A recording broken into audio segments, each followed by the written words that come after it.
All right, what's happening, everybody? So we're crowning these frets now. I was able to take the high ones down enough that we no longer get any fret rock in those. They were really bad. But I really had to take a lot off of these upper frets here, like 11, 12, 13, 14. I'll show you how much. You can see how wide. See right here? See how wide that flat is on there? That's not uncommon there. But right there, that's really, really wide right there. And I've already sharpied these. It makes them a little more difficult to see. And I've already completed all these upper frets. I have also fixed the fret sprout problem that we were having with this. And when you clean up the fret sprout on a guitar, you're changing where that bevel intersects the edge. So you're kind of creating new little sharp, snaggy parts of the fret. So anytime you're going to clean up the side, you also got to clean up the bevel. Here are the bevels that are already cleaned up. You see how they're nice and soft, and that is until we get down to where you see the Sharpie. This one has been cleaned up, and this one has not.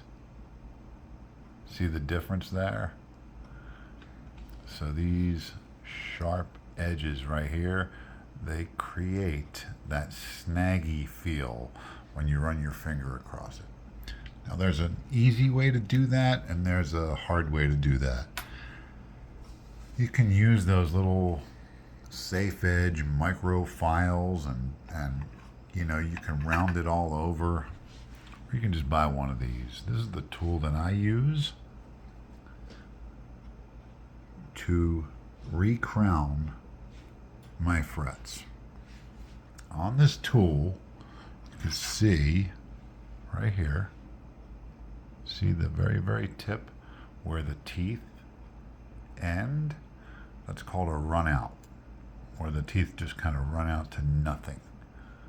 So I've got it on that end, and I've got it on that end of both sides of this file. Okay, now the right way to take advantage of that run out, I'm going to work on this fret right here. I do it just like everybody else. I take the Sharpie and I run the Sharpie all the way across, making sure I cover the entire flattened out part of the fret.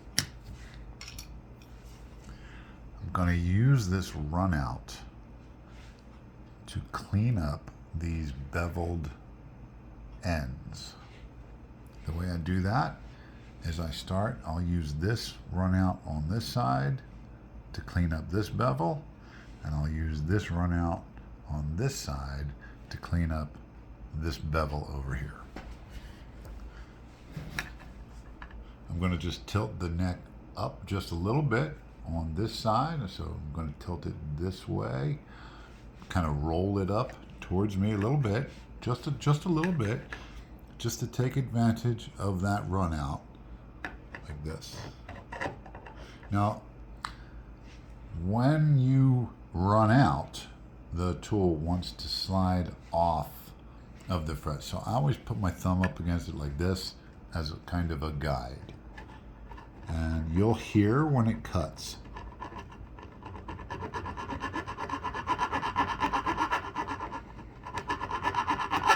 That's all it takes on that side of the bevel. Now I'm going to start to work on this fret, and these are nickel silver frets, so they're really soft. I'm used to working with the stainless steel frets. On any of the builds I do, I just use stainless steel, and they're a bit more work to get them cleaned up. But here's how easy it is. I'm going to follow the radius of the fretboard with my file, as I go. And I'm going to use this run out on this side of the file to clean up that bevel as I go.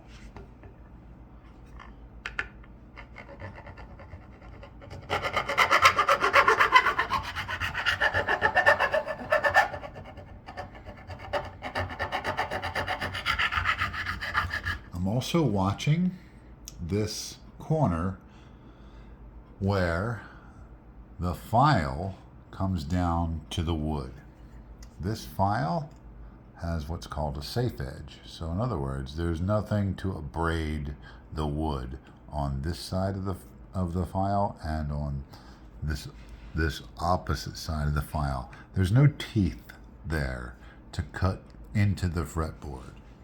So I watch until I see this safe edge coming closer and closer and closer down to the wood. If it comes all the way down and touches the wood, I'm no longer cutting the fret. So I gotta watch that. If I come all the way down and touch the wood, I'll flip it over to the smaller size file to make sure I touch the top of that fret and get it into the right shape. But we're working on this guy right here, and this is a good place for me to stop and show you. Okay, you see that Sharpie line? See how the Sharpie line is getting really thin right here. Oops, sorry. Getting thin here. And then it gets fat in the middle. It's really fat right here. And then it goes away right here. So I don't want to do any more filing here because the Sharpie line is all gone. But I want to concentrate my work right where the Sharpie line is still fat. Make sure I got the right side here.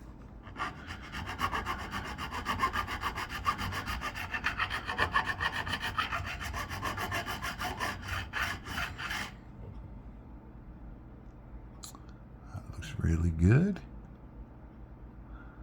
Yeah, that looks really good to me. I'm going to stop right there. A little bit more right here. And I'm going to finish. I'm never going to go and just work on one little section because I'll put a little flat in the fret. I don't want to do that. So I always finish with the full length of the fret just to make sure I don't have any flat spots in that fret. Now that looks really good. It feels really good.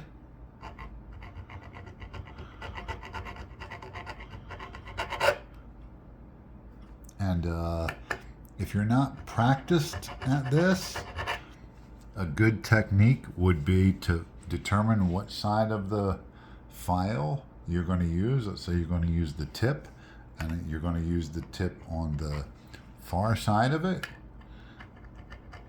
There's nothing wrong with taking this whole fretboard, spinning it all the way around, and using that same tip on the other side of the fret, right? Because you're either right-handed or you're left-handed. So one side of it's always easier than the other side of it, but that's okay because you can just take the whole fretboard and you can spin it around facing this way, or you can spin it around facing this way so that you're able to address both sides of that bevel. So I'm going to do one more on the camera. You can see that one that we just did right here. And you can see the difference between that fret end and that fret end. That fret end is going to be snaggy, and this fret end is really soft. So you can't, there's no snags at all in any of this. And I didn't have to get a little tiny micro file and round those over. I didn't have to play that game with those little files just because I'm using that run out. Now, you know, sometimes you might have an area where that's just not deep enough to get all of that bevel. And you may have to switch to a safe edge microfile to be able to get it. So these all feel really good. I got no snaggies at all. We're gonna do one more. We'll do one more just to show you guys exactly the whole process. And it's really, really easy.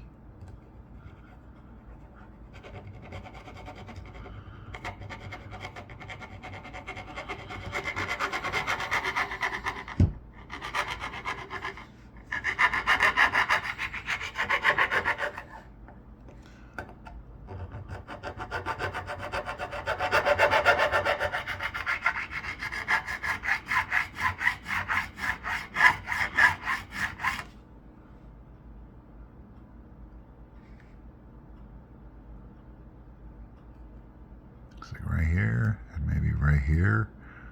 Yeah, I can still see more Sharpie here.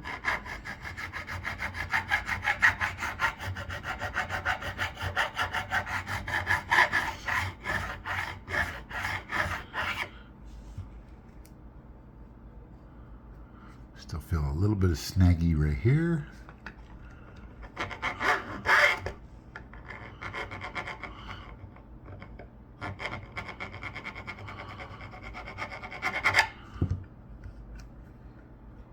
Much better. Much better. Let's get a better, closer look at that now.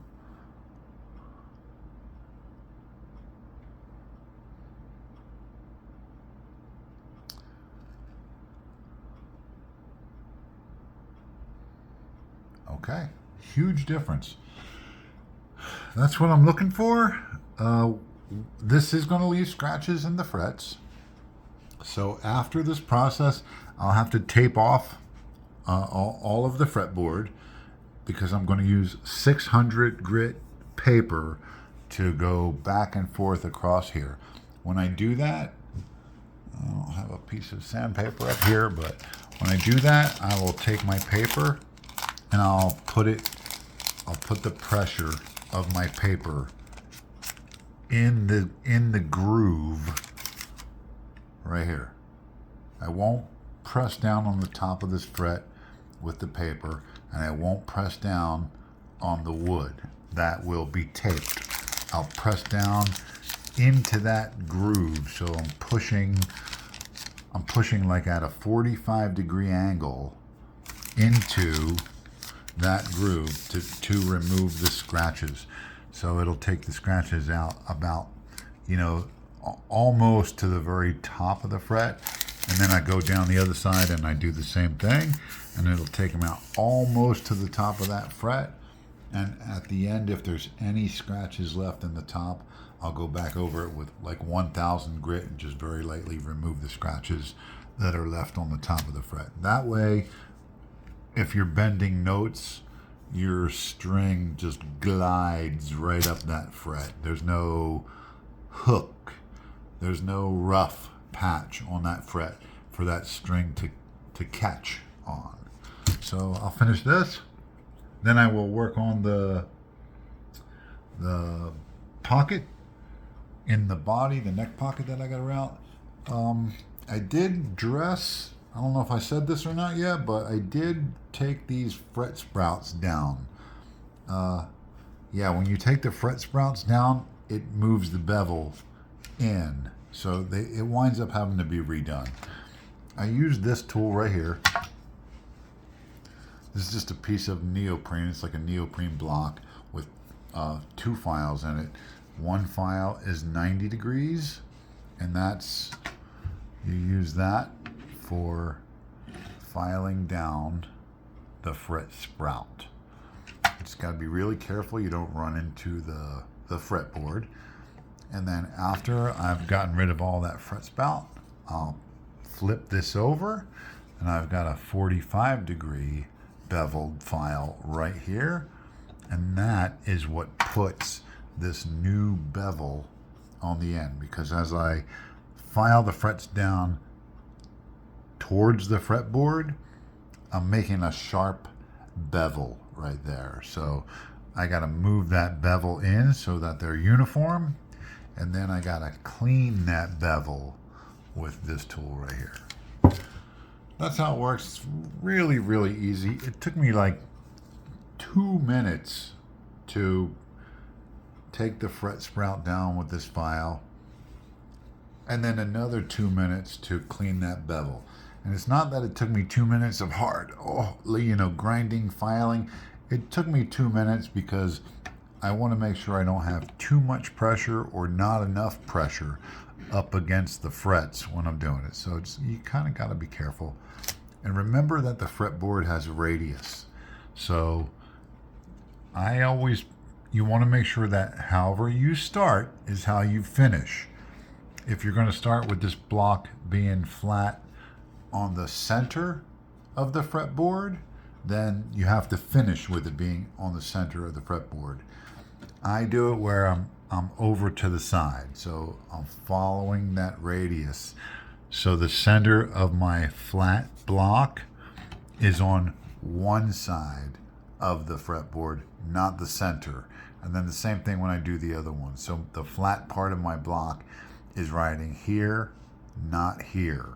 And it just it makes the bevels a little bit nicer, in my opinion, if you do it that way. It also keeps the block from rocking. You don't want the block to rock. So it just makes them real nice on the ends. It does sharpen them up a bit, but you can see how nicely they came out.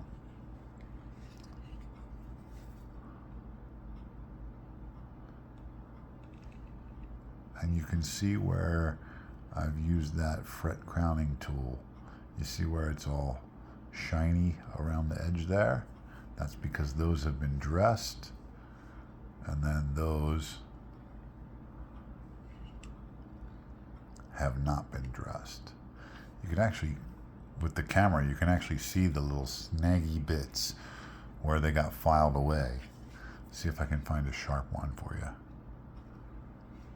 Oh, that one's sharp. I can feel that one.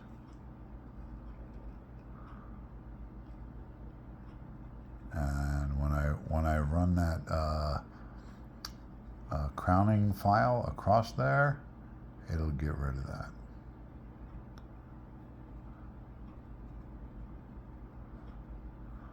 Yeah, that one looks like it didn't get touched.